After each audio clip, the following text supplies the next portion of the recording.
Der Sevi und Kathi kaufen den Hof im Allgäu und nehmen für Gott von Lansing und werden von den Lansinger und von der Feuerwehr noch gescheit gefeiert.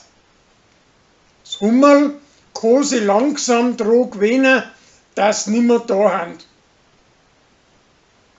Der Till ist allweil nur in seine preußische Freundin verliebt, aber da geht nix.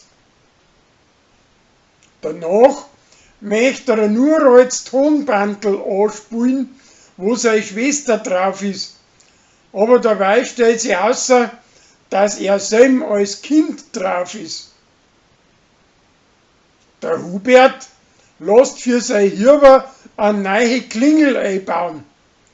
Zuerst ist's laut, aber das wird nachher noch gekriegt. Die Marschreiberin kann ein Pfarrer seinen Namen nicht richtig schreiben, aber er hilft ihr drauf.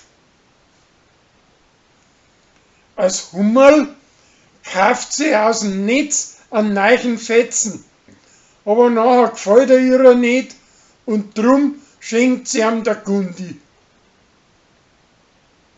Ein Wickerl sei Alte möchte sie von ihm schoren lassen, weil sie einen anderen hat.